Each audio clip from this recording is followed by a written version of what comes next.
So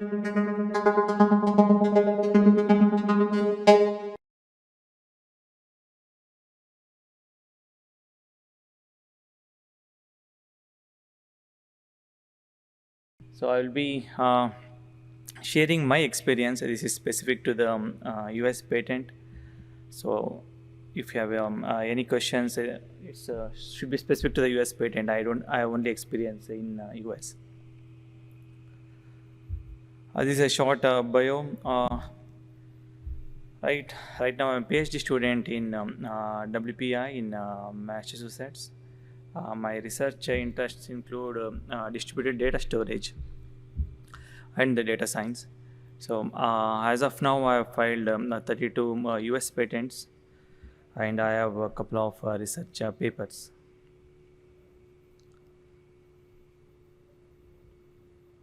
Again, the agenda is touching the basics of the patent process, whatever I have learned, and sharing those points, and some of the analysis and approaches which I have taken in my experience, and why do we need to patent, and what are the benefits of the patent individually as well as for the corporations, and the general tips which I got as part of my research activity as well as from my mentors when I started this process.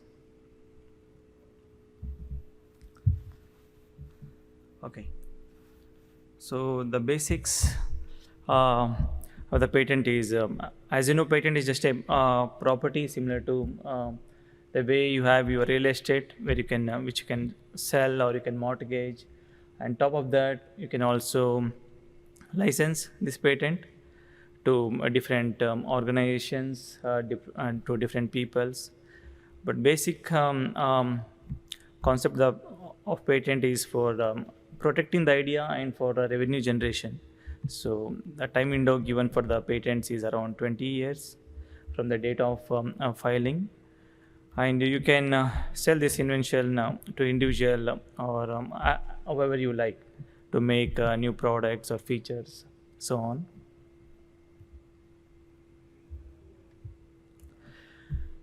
There are multiple types of patents, and my focus area is specific to the utility patents.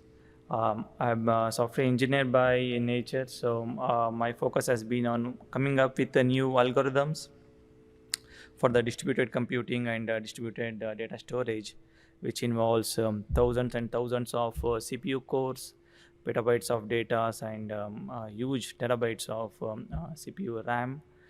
So I need to come up with some algorithms. So in these utility patents, you can focus on the process also. If you have some creative process which you would like to get patented, and also the process can be part of the manufacturing process, and also, as I said, new algorithms. And the second type of patents are design patents. Say we have all use touch screens. So if you have different type of designs to build the touch screens or graphical user interfaces, those things are called different types of patents. If you're interested in those areas, those are called design patents. And we will not be focusing much on the third category of the patents, that's called related to the plants, where you can cultivate new types of plants, those things. For this group, I think the top one, the utility patents, is what mainly everybody would be interested. So I'll be touching more from those perspectives.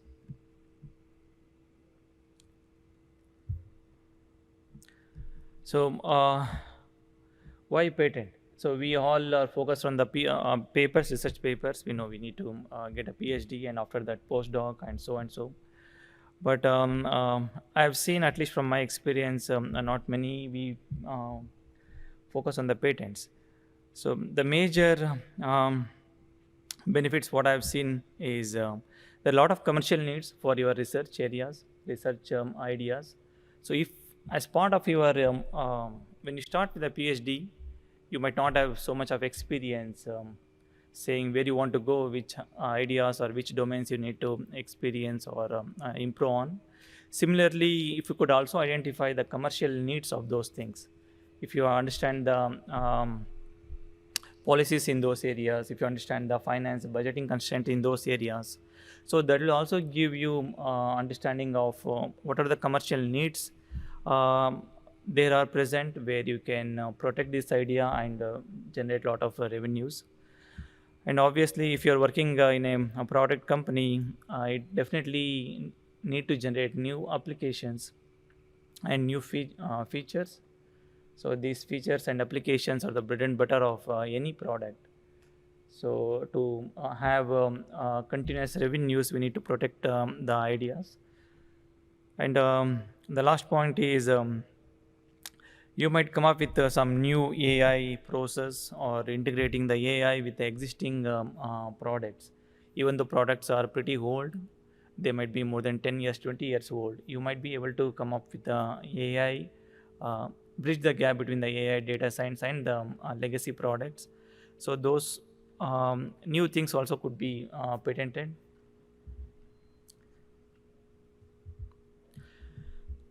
In the focus area, I will talk about two different paths here. One is the state of the art research, where you all have a lot of expertise. And as part of the research, we have to work on the important problems and cutting edge solutions.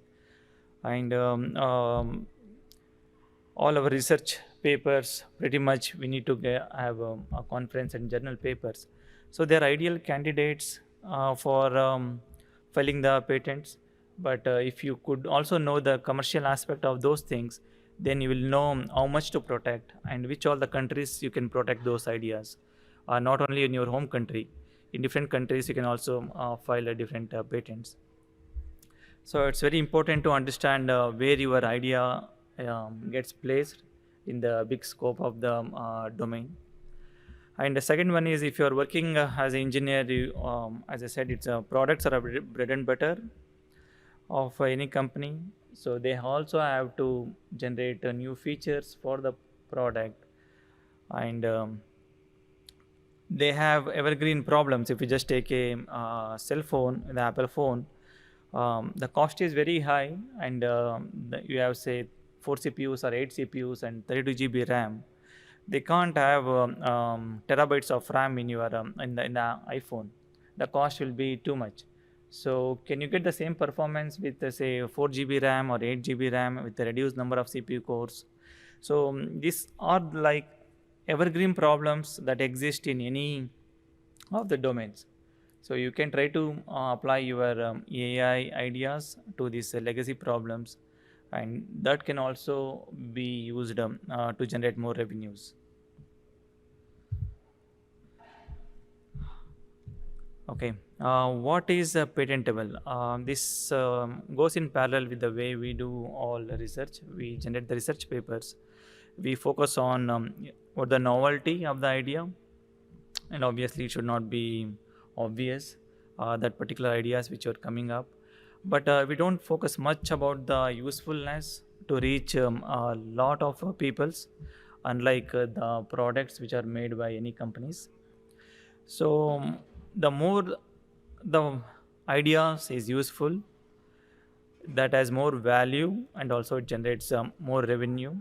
So when we are putting our time, energy, and lot of bandwidth as part of the research for 5 years or 7 years to get a PhD, why don't we put it on the ideas which is most useful for a lot of peoples? That is what I feel we should be doing, then working on some corner case idea, or just focusing on some metric like your AUC metric or your recall metrics. Just don't be too biased on the metrics. Get a big picture. So see how useful your ideas can be, and it touches a lot of lives. That is gives you a lot better direction. And the novelty part, I don't have to talk much because you all focus on the research. So you have to have novel ideas for your research papers to get published. So that one, I think everybody gets that point. And the non-obvious one, this one again, is it close to the novelty? So it's not like you come up with a new problem and you brainstorm with a couple of people and you generate a idea in next 5 minutes and say that okay, this is a good candidate for to file a patent. So people say like me who have 10 years experience or 15 years experience in the data storage, we might have thought through those ideas on day one. So those are pretty obvious ideas. You don't would like to spend time, money and energy to patent those things. So it's better to talk to the mentors and see that it's obvious or it is innovative ideas. And again, the last point, as we all know, just like research, the patent should be man-made. It can't be a natural laws, something like that. This one again, the basic terms of in the patent. So inventor. So if you come up with some idea, assume you are in an industry. If you come up with some idea, you will be the inventor of that idea. But you have to write the power of attorney saying that all the future revenues or whatever money comes through that idea, it belongs to the company. So the company is called assignee here. So you will be the inventor for lifelong, but the power remains with the company. So this has a slight difference variation if you generate a patent in universities, unlike in companies.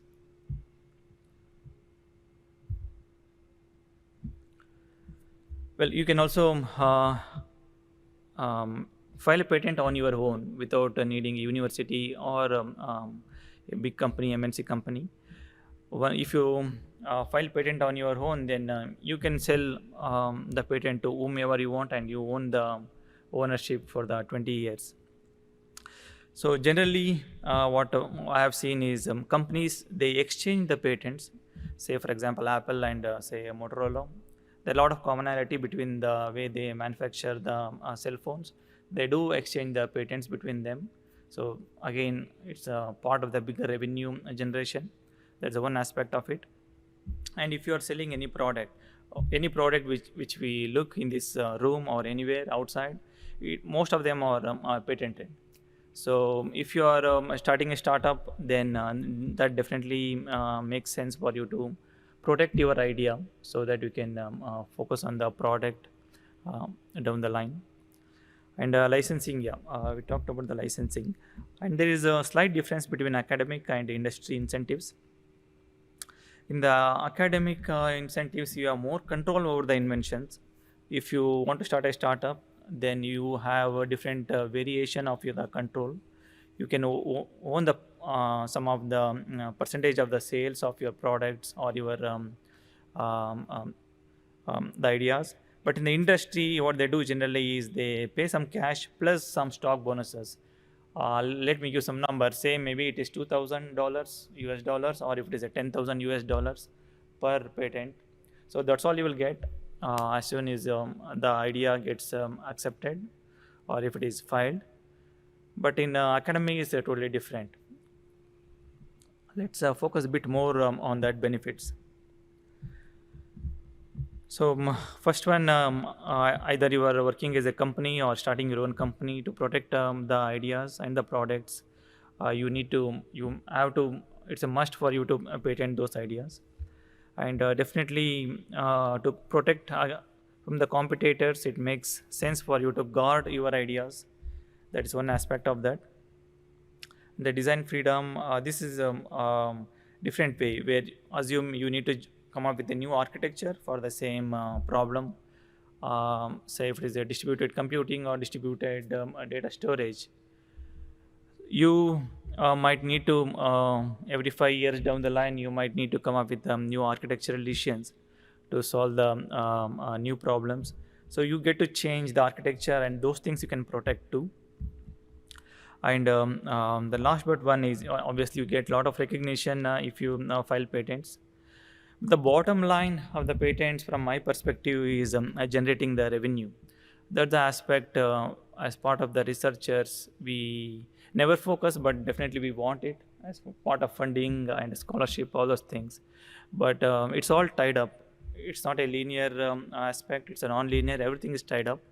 So we need to learn these things also, so that we have a holistic potential and generate more ideas down the line.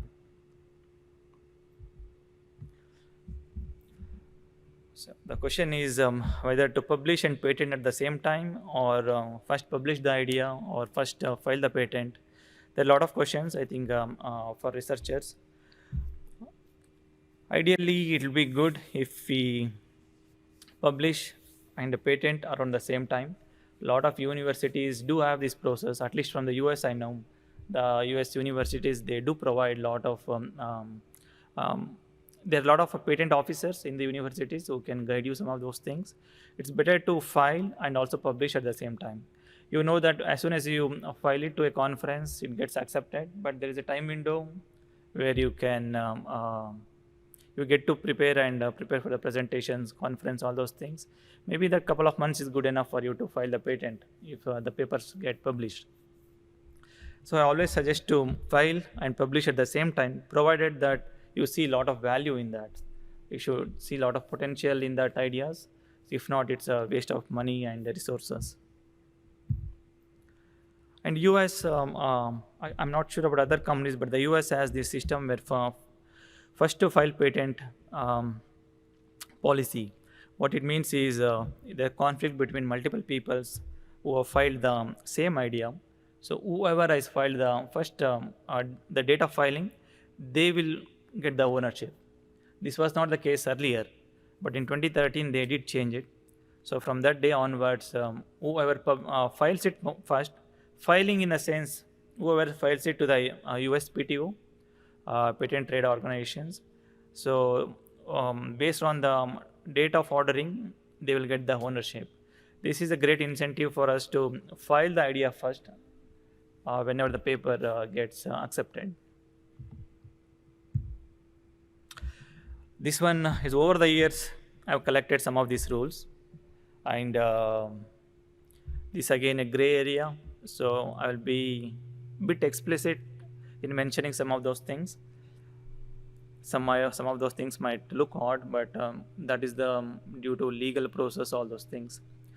So obviously, as part of research, we don't talk about the new ideas with a new team or new people. So the same thing holds true for patent, and we don't generally blog so that somebody might copy the ideas. The same thing holds here for the second point also. Third point is a bit odd, where the legal people say that do not search existing patents. That will have some legal aspects for us down the line while we file the ideas. So they recommend strongly not to search for the existing patents that might fire back. And the fourth is an important one. The crux of the idea is in the fourth point. So first, your idea should be extremely novel, and it should be strategically aligned with the product which you are working, or with the research paper or research domain which you are working. And it should have very wide industry scope, in a sense it should touch a lot of lives. If a lot of people are using those things, it's more valuable and it could generate a lot of revenues. And while you're filing the patents, you don't have to give the equations or source code. You just have to cover your idea, protect your idea as broadly as possible. In research, you write the equations more specifically. In the patent, you need to cover the idea as broadly as possible. So you have to give sufficient details, but not point to the point. And longevity is like, how long do you think the idea can hold true? Maybe for next 3 years or 5 years down the line, your ideas will be good, or for 1 year. So this has multiple dimensions for your patent filing. So you have to think through all these dimensions. But I know at least as part of research, a lot of people in my group, they may not follow all these dimensions. They may only focus on the novelty and the technical aspects. But as a patent, we need to focus on so many dimensions to have a real impact and generate a lot of revenues. This holds true for if you want to start a startup too with your research work. My recommendation is to file the patent before your idea gets published, goes to the public domain. So that is always a safer side. and I don't think you'll lose much, because you are submitting to the conference. You can do the patent filing also around the same time. And the timeline, this is again very abstract one. There is no hard and fast rule saying that patent can be done in 1 year or 2 years or 5 years. Some of my patents have gone for 6 years also. But generally, the concept is you come up with the idea. After a couple of months, you file the idea. Within a year or so, it gets published. There's a different states. When the patent gets published, you still have not got the grant of the patent, but it might be in the public domain in your name. So the third point is when it's treated as a utility patent, and there is a reviewer in the USPTO who will be reviewing your applications. So between these 2 and 4 states, it can take a couple of years. So you don't know how many years it might take. Between 2 to 5 years is the standard, but it's average deviation 1 or 2 years. And until you get a patent granted, they will say it is as patent pending. But it will get published, but still it will the patent be pending. And the next step is once your patent is granted. So the first step, we have filed it. This is a different aspect of the same timelines. First state, we have filed the patent. Second, file the application. Second step is the patent is granted. And the maintenance fee kicks in multiple times at different years. As you can see, 3.5, 7.5, 11.5, all those things. After 20 years, it expires, your protections. This is the process which I have seen in general, either in university or in the industry. Once you have a great idea, you can talk to the university or the patent committee within your organization or the company. Those are the experts who will vote, saying that if this idea is a genuine and it's a novel idea. And the patent officer in the university will also have a lot of tie-ups. He can also get connected with a lot of attorneys and give you some ideas. I will talk about those things down the line, but this generally you can meet the patent officer and you will draft the application. After a couple of months, the attorney will draft, or probably you can also draft. It's very hard for us to draft because it's not like a typical research paper. There are a lot of legal terms and that needs to cover a broad area. So that is different, unlike the research papers.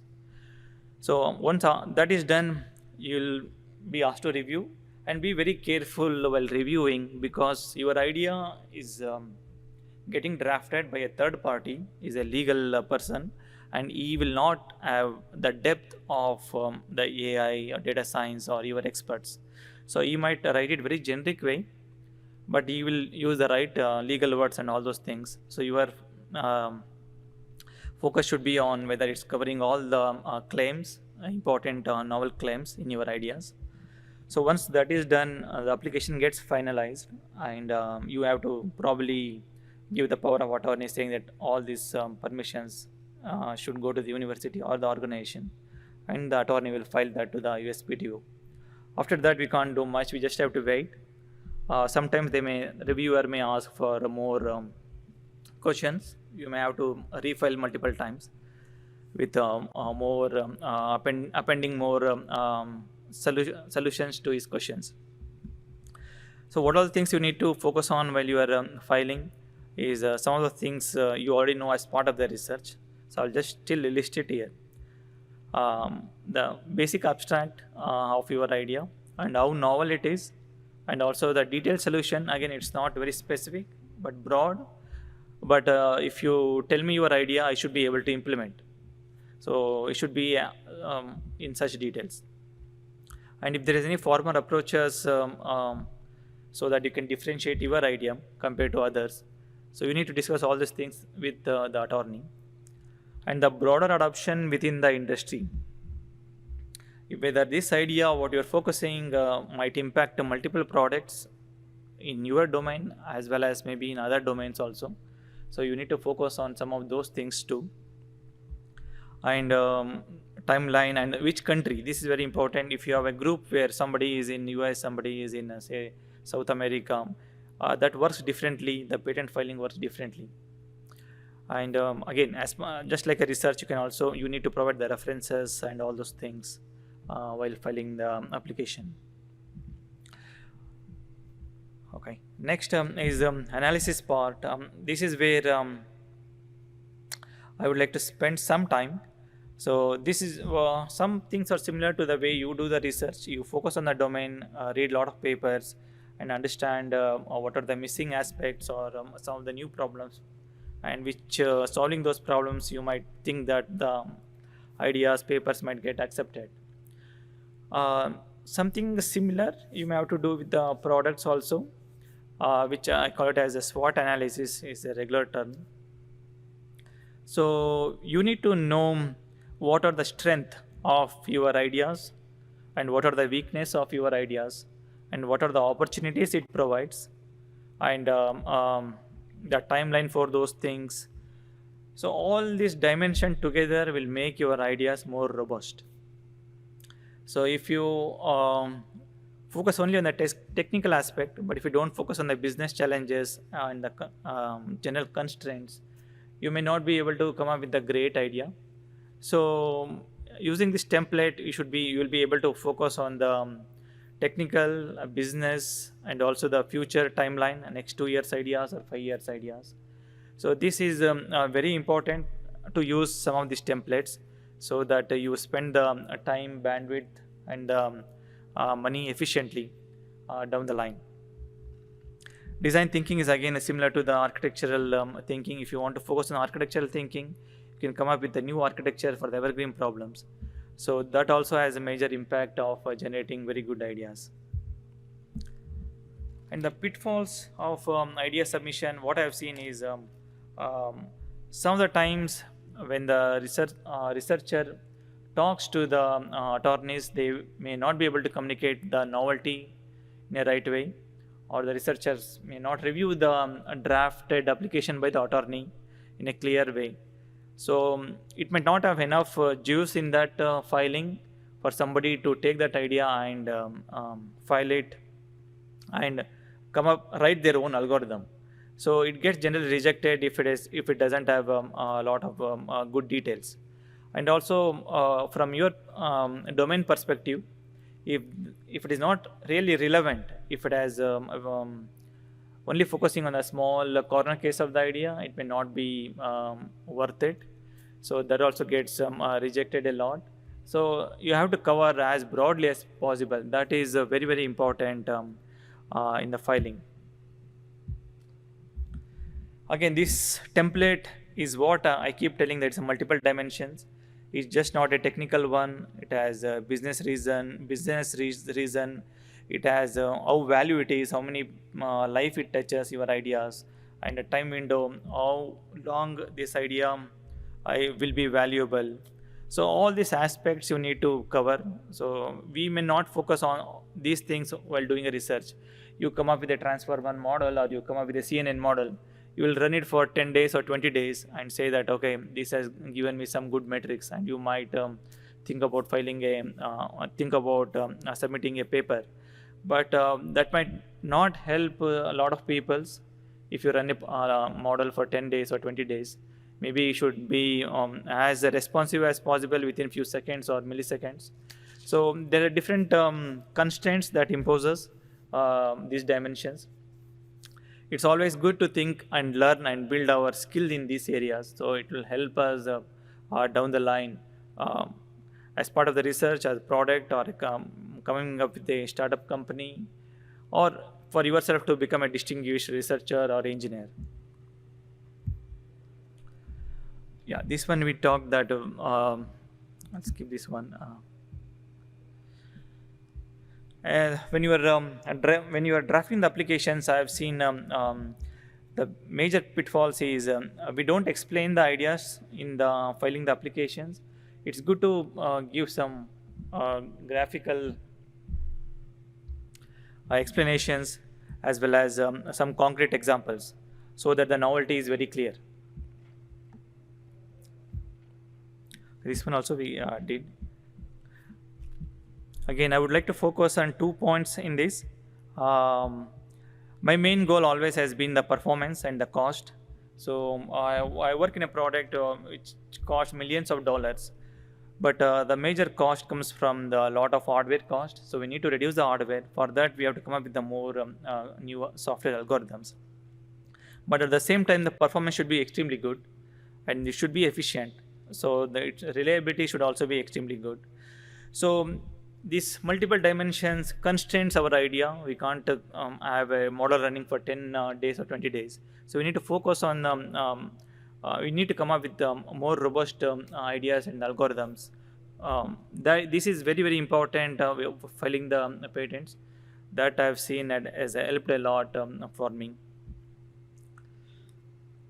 And also the significant bug fixes, or if you're coming up with the new architectural new algorithms, those are also very great ideas for you to file the patents. Okay, as part of main point for the researchers, I would suggest that make patent filing as more priority for you. And very importantly, when you have an idea, you as part of research, you might come up with 5-6 different modules. You might put together, and you come up with one a paper. But those 4 or 5 different ideas may be independently applicable to a lot of different domains. So I've used such opportunities to come up with the multiple patents on a single paper. So this one I've seen researchers, we don't generally do that. So this has been helpful. And focus on the variations of your ideas. There's slight variations. Say I work on the compression or the encryption and the data deduplication. There's slight variation, but the domains are totally different. So those things are also have been very helpful for me. And again, this one we talked, yeah. And the important critical challenges what I've seen for researchers are we need to build the entrepreneurial skills. That is very important. This is what I've been telling, that it's a multidimensional point. So not just a technical aspect. You need to focus on think like a startup. It's a business decisions, technical decisions. You have policies, you have constraints. You don't have unlimited budget. So you need to think through all these things. For that, you need to have a hands-on approach to understand what are the competition, what are the features they have. We do all these things for the research too. But this applies for products too, to see what is the time window. We need to focus on the time window, just like catching the momentum in the stock investing. We need to catch the momentum to understand our competitors, so that that helps us to see which new features we can generate and which new products we can come up with. Again, last important point is have a mentorship. As part of your filing, they can give you more ideas, some more. They can explain you more different dimensions that what you will be missing. We are too much biased into research, but we miss the real world aspects of all those things. So meet a lot of people in the conference and ask for mentorship, or even university colloquium is extremely good points. The startup incubators are also amazing points for you to have a mentorships. So the important point is have this multidimensional approach to generate great ideas. It should be better, it should be cheaper, also faster, and to the point, and focus on catching the momentum in the new domains or new fields or the new products. For me, as part of my focus, early contacts has been extremely helpful. Who helped me to change my thinking in those directions. So I hope that this also will be helpful for you if you are mentoring, and if you can talk to your university patent officer, as well as in the companies, any people who have done the patents. You can talk to them and see how to improve your ideas and make more robust ideas down the line. And drafting has been a pain for us. So it's always good if attorney is there to draft the legal aspects, but we should also give enough detailed technical details so that both touches all these things. Okay, this is the last slide. So I just want to focus on drawback is patent filing is 2+ years. That is a big problem, and people like open source, as well as some people like open source, some people like patenting. We live in a complex world. We don't know what is right or wrong. So you need to learn both and see how it works for you. And always keep a hand on the changing market so that it will be helpful for you in the future research as well as engineering work. Okay, that's all I had this talk. Thank you.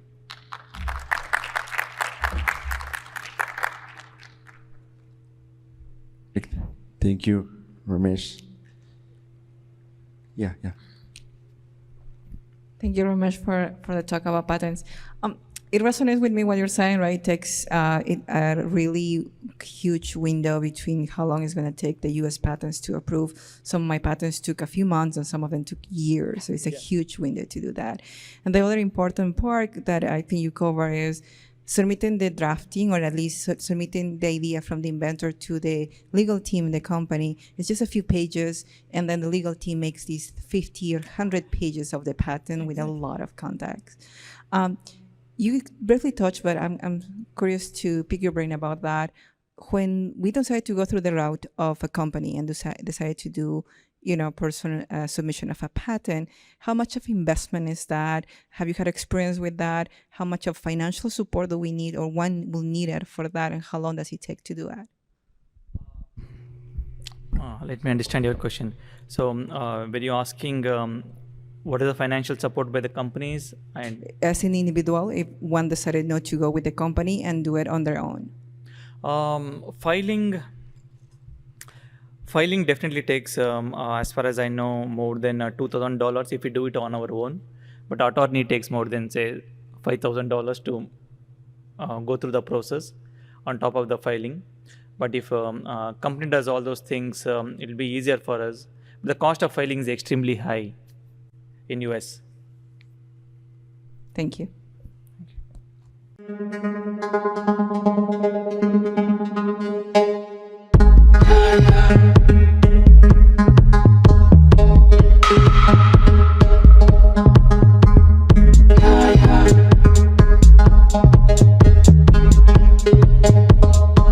Thank you.